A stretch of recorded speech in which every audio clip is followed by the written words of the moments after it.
Bonjour ou bonsoir à tous.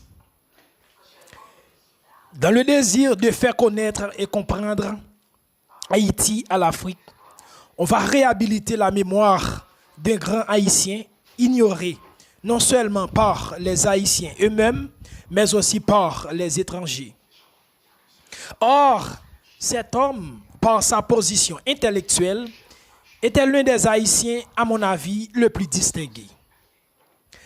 Par sa position idéologique, il était l'un des panafricains le plus avertis, à mon sens. Contemporain de Léopold Sédar Senghor, qu'on a considéré de bon droit comme un panafricain réformiste, tel que Blaise Diagne. Si Léopold Sédar Senghor est placé au rang des panafricains politiques, malgré sa réformisme, pourquoi cet homme, par sa radicalité, avec toute sa position panafricaine, est donc rejeté par le monde panafricain? Toutes ces questions entrent l'esprit de l'homme propre. Il y a une autre question. Pourquoi son mouvement de réappropriation des valeurs nègres, appelé noirisme, a été rejeté non seulement par les Haïtiens, mais aussi par le panafricain?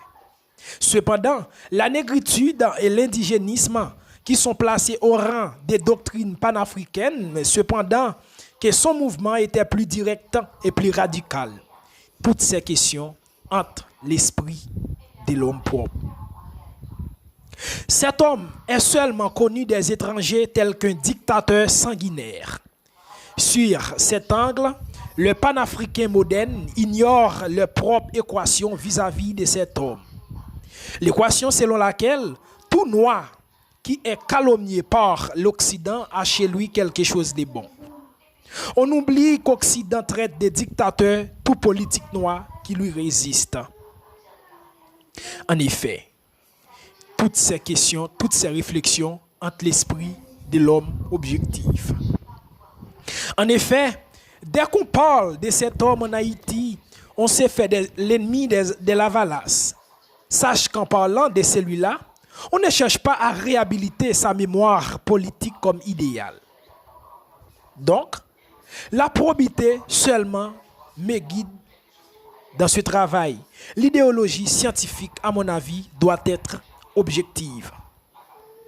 Il faut dire en effet que le leader Lavalas, le docteur Jean-Bertrand Aristide, a contribué à exténuer la mémoire de cet homme.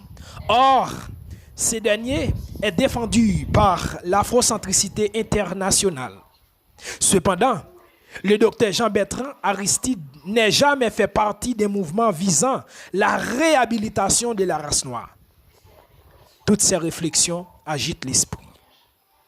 Après son séjour, parlant des docteurs Jean-Bertrand Aristide en Afrique du Sud, lors de son exil en 2004, après la publication de son livre, il faut dire la publication même de son livre intitulé Haïti, poésie philosophique pour décolonisation mentale, a été préfacée par le grand Molefi Kété Assanté, le grand panafricain et le grand afrocentriste de notre temps. Toutes ces questions agitent l'esprit. Cependant, la mémoire de François Duvalier n'est jamais exhumée. Toutes ces réflexions entre l'esprit de l'homme propre et l'homme objectif.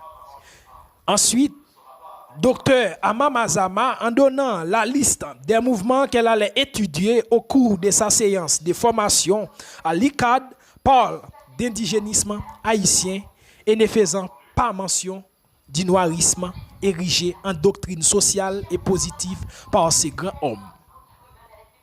Pourquoi? Toutes ces réflexions agite l'esprit de l'homme propre et objectif.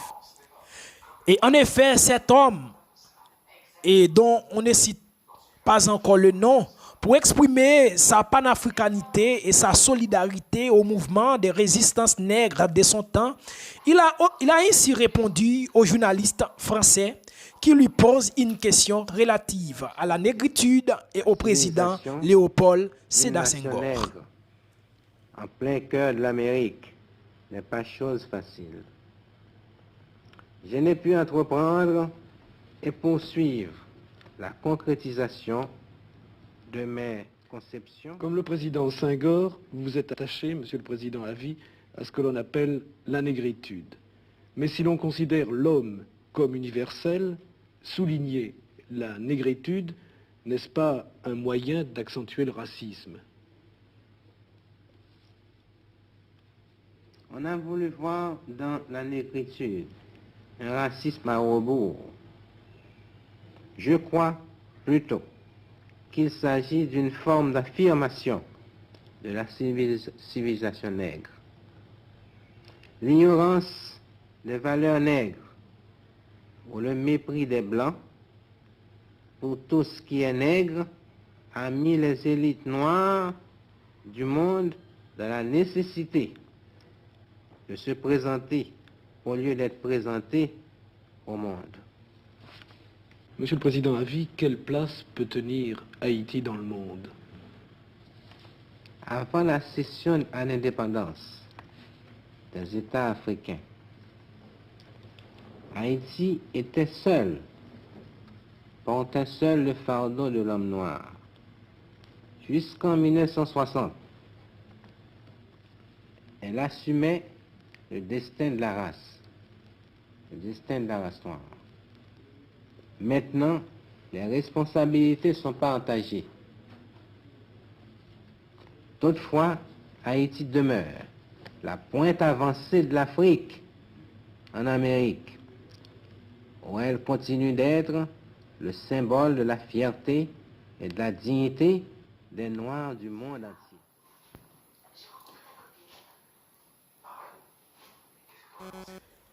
En effet, qui était Dr François Duvalier, le panafricain haïtien ignoré par les panafricains d'Afrique? Nous n'allons pas trop parler sur ce. Nous allons entendre l'un des historiens haïtiens le plus remarquable sur la question, savoir Jean Julien, dans son histoire audio appelée Collection 2004.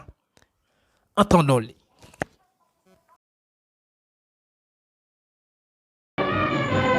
Chapitre 3.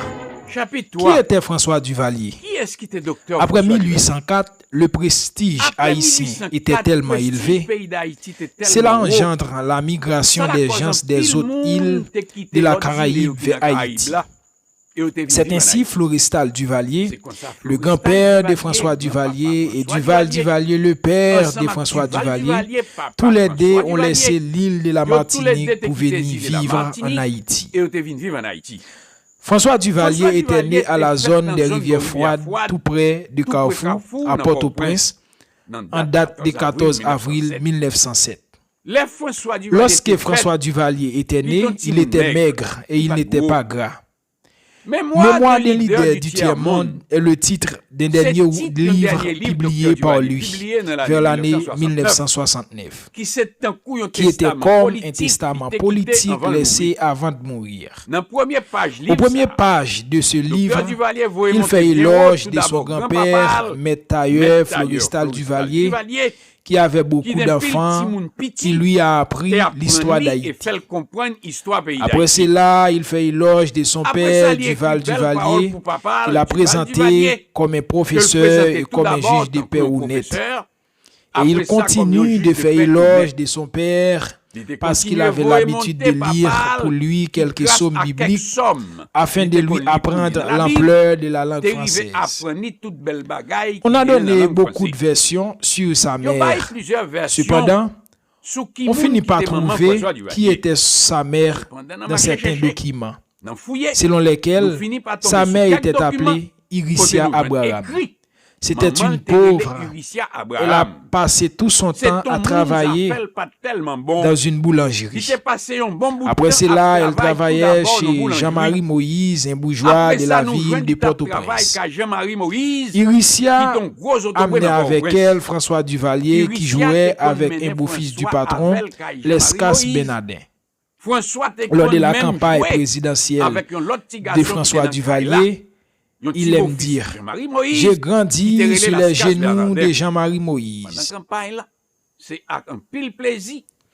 Iricia Abraham ne vivait pas longtemps. Elle était hospitalisée. Après, elle était morte. Alors que Duvalier n'avait pas encore 5 ans. Duvalier était sous moi, réservé. Il n'avait pas d'amis. Il ne jouait pas dans la rue avec d'autres enfants de son quartier résidentiel. Il était toujours tout seul. Il travaillait bien à l'école. Il aimait lire dans les grands livres. Au lycée Pétion, où il allait à l'école, il avait la chance d'avoir certains savants tels que Dr. Jean Prasmas, son professeur des sciences sociales, Dumas estimé, son professeur de mathématiques. Il faut dire que ces hommes jouent un grand rôle dans la formation intellectuelle et politique du docteur François Duvalier. Après la fin de son étude à lycée Pétion dans l'année 1928, il allait à l'école militaire, mais il n'était pas réussi aux examens. Après cela, il entrait à l'école de médecine, où il était diplômé médecin vers l'année 1934. À cause de son caractère fermé, ce sont ses amis qui lui présentaient une belle grimelle du nom de Simone Ovid, qui était infirmière dans la même hôpital que lui. Ils étaient mariés à l'église Saint-Pierre Pétionville le 23 décembre 1939. Docteur Duvalier et sa femme avaient 4 enfants. Marie-Denise, Nicole, Simone et Jean-Claude. Docteur Duvalier était un bon père de famille. Chez lui, il donne le français comme langue de la famille. Il aimait Marie-Denise, sa fille aînée. À partir de 1943 à 1946, il était chef de la clinique des Gressiers, un hôpital fondé par des Blancs américains pour combattre le pian. Le pian était des gros boutons trouvés sur la peau et sous la plante du pied du malade. Cette maladie a ravagé la population. En traitant les paysans, Dr Duvalier fait des cliniques dans les provinces. C'était lui qui utilisait la pénicilline pour la première fois afin de traiter le pian en Haïti. Il faut dire la pénicilline a donné de bons résultats. Dr Duvalier a reçu une bourse du gouvernement américain afin d'aller étudier la santé publique à l'université Michigan, Ann Arbor, aux États-Unis. Il partait en 1944. Puis il retournait en 1945 en Haïti. De 1945 à 1946, il était chef de la section de contrôle de malaria dans une mission sanitaire ouverte par les Blancs américains. En 1946, il était directeur des services nationaux santé publique. De 1946 à 1948, il était le directeur d'une campagne nationale afin de traiter les personnes atteintes de la maladie pian. De 1948 à 1950, sous la présidence de Dumas estimé, il était sous-secrétaire d'État du Travail. Après, il devint ministre du Travail et de la Santé publique. De 1951 à 1954, il travaillait comme médecin consultant, service coopératif interaméricain santé publique. À cause de son rapport et de son contact avec les paysans, on les surnomme Papa Doc. De l'année 1951 jusqu'à l'année 1954, Dr Duvalier travaille comme médecin consultant dans le service coopératif interaméricain santé publique. À cause rapport avec bon gens contact, Dr Duvalier te avec paysan te bal la soignage, c'est ça que la cause paysan. Pour faire suite à l'historien Jean Julien, il faut dire qu'après avoir acquis cette popularité auprès de la masse, le docteur François Duvalier était accédé au pouvoir en Haïti. Et tout le monde sait la tranche d'histoire de sa présidence. On s'arrête là un peu. Parce que ce qui m'intéresse ici, ce n'est pas sa vie politique, mais plutôt sa vie intellectuelle. Il faut se rappeler qu'en plein cœur du mouvement indigéniste, inauguré par le docteur Jean Prasmas, connu par les Haïtiens et par les étrangers, et ensuite Jacques Roumain, un autre Haïtien très populaire, grand intellectuel connu des étrangers. Et son livre, Gouverneur de la Rosée, est connu et traduit dans plusieurs langues à travers le monde. Il faut dire que le docteur François Duvalier et son ami Jean-Joseph Lorimer-Denis constataient que le mouvement, parlant du mouvement de l'indigénisme, manquait de profondeur.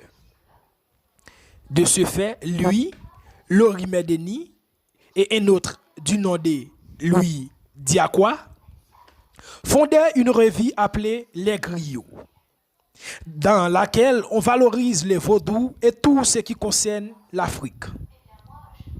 Plus tard, il mettait sur pied un courant de pensée appelé noirisme, en opposant au mulâtrisme, qui est un courant de pensée en Haïti qui rejette le noir et qui fait l'éloge des mulâtres. De ce fait, pour fixer sa pensée, il fait publier un grand volume de 900 pages intitulé « Œuvre essentielle, éléments d'une doctrine ». Dans ce grand volume, il fait ressortir toute son idéologie du nègre. En effet, il faut signaler et il faut souligner que l'indigénisme ne cherche que l'haïtianité.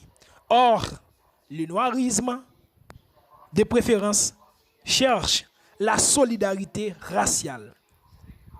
De ce fait, l'indigénisme était plus national qu'international. Cependant, le noirisme était international puisqu'il cherche la solidarité de la race noire. Cependant, l'indigénisme cherche la solidarité haïtienne.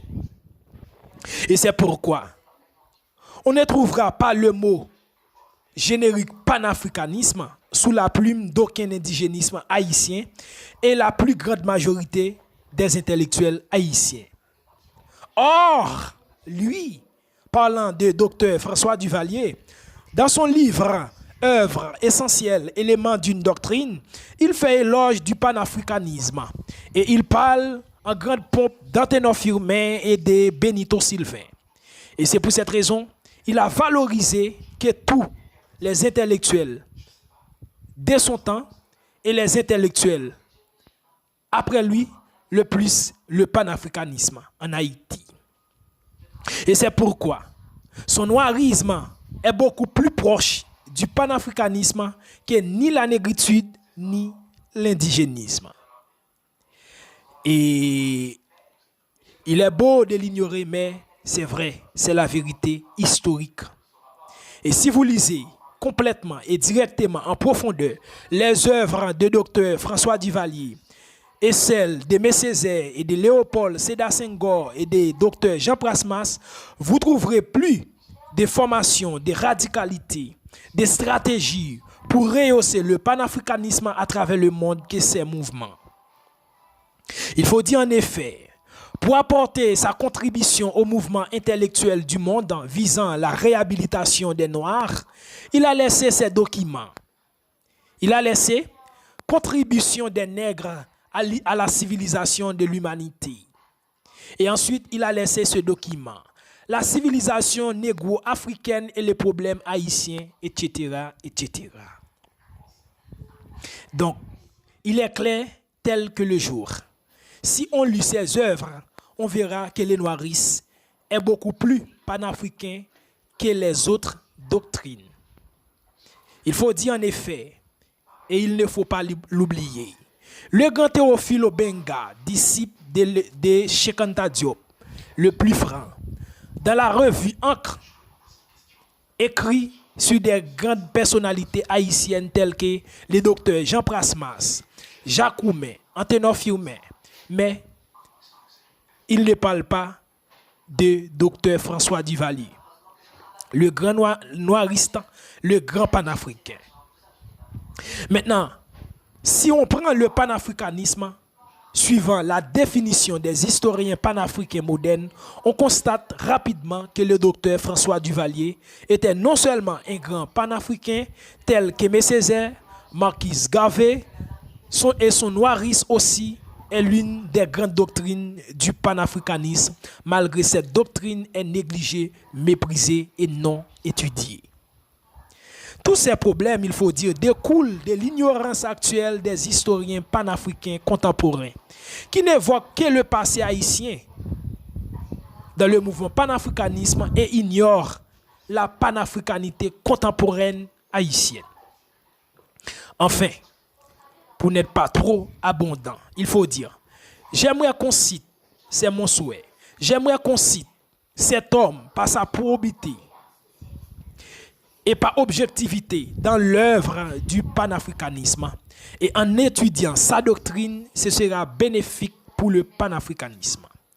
Merci, c'était Jean-Gilles Joseph, étudiant en égyptologie à l'ICAD, Institut Kemet Mahat Cheikh Anta Diop, une université visant à former la future élite des peuples noirs. N'hésite pas d'inscrire à cette université, c'est bénéfique pour le cerveau du nègre. Merci.